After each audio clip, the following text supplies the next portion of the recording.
Yep, that's me. You're probably wondering how I ended up in this situation.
Finished squirting, but just leave that open with no context there for the video. Yeah.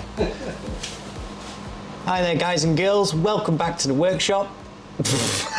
I can't even do it. I can't give a straight face. Welcome back to the workshop. And we're doing some canister damascus. Now, I mean, we're going to pull up a chair for this one, and you might want to do too, because there's some detail involved. And I thought I'd share it with you because it's a steep learning curve with this stuff. If you don't know what canister damascus is, or damascus steel is, pattern welded steel, we're going to call it, but we still call it canister because that's how it's made. What you do is take two different types of steel that react differently to acid, essentially. Knife steel, high carbon, we want to be able to harden it and make some tooling out of it in this case, and is usually the case, but not always. So what we have is a 15 and 20 substitute, which is a high carbon steel with 4% nickel. It's not 15 and 20, it is home brewed with a secret recipe. And then we have over here 1095 powder that's got no nickel in it, which means it's not resistant to acid. That's going to give us black. This is going to give us silver. And then we have the molds. So the molds in this case, because we're doing 3D printed canister damascus, not just canister. Canister's the process, put anything in the box, fill it with powder, make some stuff. We're taking that to the next level. I'm not the pioneer of this, I don't claim to be, but I've spent quite a bit of time getting to where I am. I'm not going to say perfecting it because you're always chasing perfection. More on that later. I use stainless, which you've seen going in the forge as I've been talking to you through this ramble. Stainless box section, and then it goes in the forge and gets covered in scale, and that provides our non-stick canister. 100mm square canisters, and we've also got a little dinky test version here, which is 50mm stainless. Heavy wall, that is a key. Thin wall doesn't last long enough to give you the squish that you need when we massage it together, which we'll get to see. So, 3D printing. If your 3D printer is good enough to print in one layer, this is one, I can get away with it being strong enough up to about 60mm. So this is actually, get a focus, come on. Can you see it? This is actually Nate from Simply Ornate. This is his logo. And we're going to do logo Damascus in a little taster bar with that because we like doing something cool for people.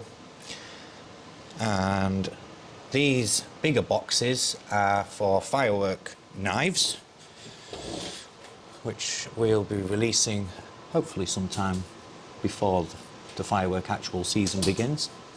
And we have this big version here. You see that?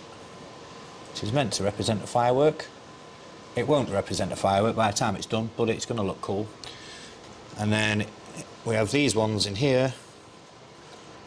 Get them back out again. We've got that like flowery pattern. Yeah, bit of flowersy stuff in there. And we've got one that represents a ball shell, firework.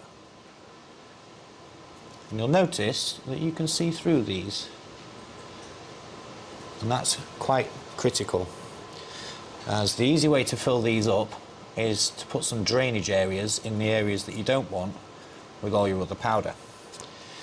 It also helps if you don't forget that and get carried away putting holes in everything. So these ones have got masking tape on, and so is this one, because I got well carried away and I didn't actually need it. I just got carried away, so that's been taped up, but you can still see through there. Look, that's where the other bits will fall out. Other than that, the only thing you need to, well, I suppose you're going to end up watching this all in high speed, the majority of this, so while some high speed is playing somewhere about now of me putting these together, the key is to put a little layer on the bottom first. Just gives you a tiny bit of insulation between that and your plastic, and then when you weld your tops on, make sure you've already got your handles, which is also stainless in this case, welded on ready, because you want the least amount of heat going into this until it goes in the forge, because you don't want to melt any of your plastics and stuff start smooshing about, and you just want that to happen once. The other thing is, expanding gas is a higher pressure than cold air, so if you start welding these together and you end up with a load of stuff burning inside it, all that'll happen is when it cools down, it'll actually suck oxygen in, and then you're going to start oxidizing the material, which we don't want to happen, especially not for me, because it's not going to get welded up until tomorrow. So I need to make sure that it stays perfectly dry and rust free. Even flash rust is a pain. That is a key part. And you'll see that I'm welding these in little stitchy bits, and that is the easiest way to just stop burning everything. And it will still kick a bit of smoke out because I am slightly too impatient. And then sometime about now I should be jumping in the car and reappearing at Dan Moss's workshop. So quick interjection here, this might be in the screw up at the end, I'm not sure. One thing to remember is always make sure you've got enough powder, because it's a pain in the ass trying to separate it like we're doing right now. But luckily for us, in a tin of a shot somewhere, Carl is sifting through, and we've got a load of damascus swarf from various things that have been machined that we've saved. So we're going to use damascus swarf of an unknown texture to try and fill up enough mass in here that the powder fills it up to the top. We hope. Very tentatively. We hope.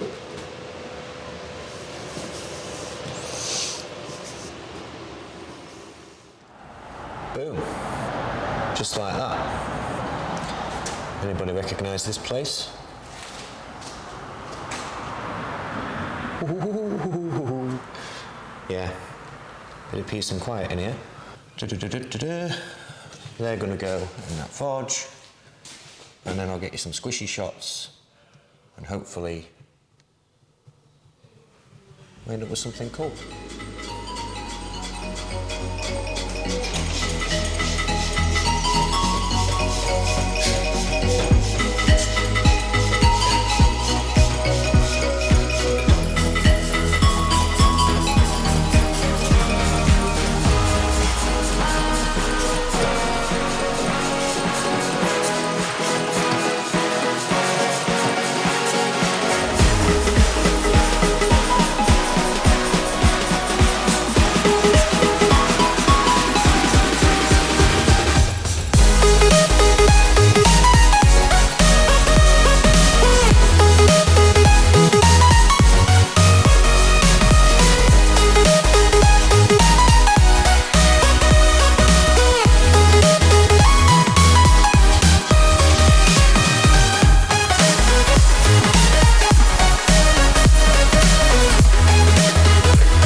Expected it to do something a bit weird because it's had all sorts of stuff just jammed in it. This one seems to be doing something weird as well, and I've not had this in this capacity before.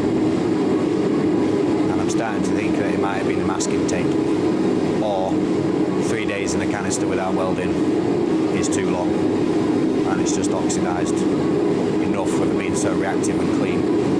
I don't know, so I'm just going to squish this out with a bit less massaging and we'll see what happens.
Do you know that patience you were talking about? Now you see where I learnt it, don't you? I'd be throwing shit at my workshop. I'd be fucking furious. Oh yeah, there's 120 quid on the bin there.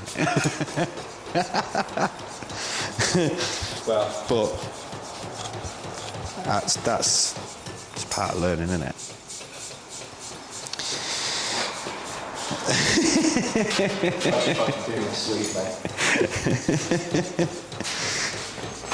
I suppose I'll wrap the video up then with us both fucking laughing about it, because that's all I can do at the minute. So intro to outro didn't quite go to plan. You probably just heard us laughing about it, and it's a very expensive way to learn a lesson while we troubleshoot what's happened. I'm pretty convinced, and I've had quite a lot of practice with this. This is the small piece, which we did here, and it's fine. It's gone together fine. No lines in it, nothing. Exactly what I wanted, like I expected. But, so another interjection here, in that I'm just editing the video, putting the video and stuff together, and I've just had an epiphany. And the epiphany is this. As I'm looking at these moulds, and I realise that that is matte PLA, which I didn't think would make much difference. And initially I was thinking it was the wall thickness, and then it was the masking tape, and we have done a little test on the masking tape, and it did leave some white residue-y stuff, but not enough for me to feel that there could be that much of it in there. Another quick interruption here by the 3D printer. I can hear it coming. Epiphany, that was it, epiphany. So I did some digging.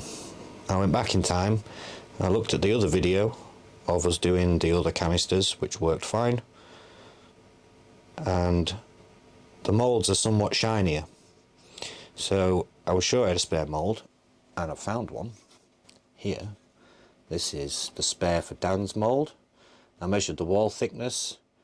It's 1mm, which is actually thicker than the ones in the video. However, this is standard PLA, not matte PLA. So I've been and done some more digging, which you should be watching on the screen about now, and it says that it contains calcium carbonate, which I'm pretty sure won't do us any favours. So we're going to return again, and I'll return you back to the video now that you've got a little bit of extra information. And hello, dog. We're going to return to this once I've ordered some more steel, which is difficult because 15 and 20 powder doesn't exist, so I'll have to make some more of that, get some more stainless, print some more moulds, and we will be back again. You'll see that they went together fine once we'd got rid of all of the zinc, which was in the first canisters, which was also an expensive learning curve. Pretty sparklers. Yeah, really pretty sparklers. And it was about a good smoke show. I mean, there was a good 8 foot of it in the top of the workshop at the time, but we don't intend to do that again, and I thought we'd sorted it, but apparently not quite. So it's either 2 walls is too much, or it was my masking tape, and unfortunately I've no real way to prove which it is.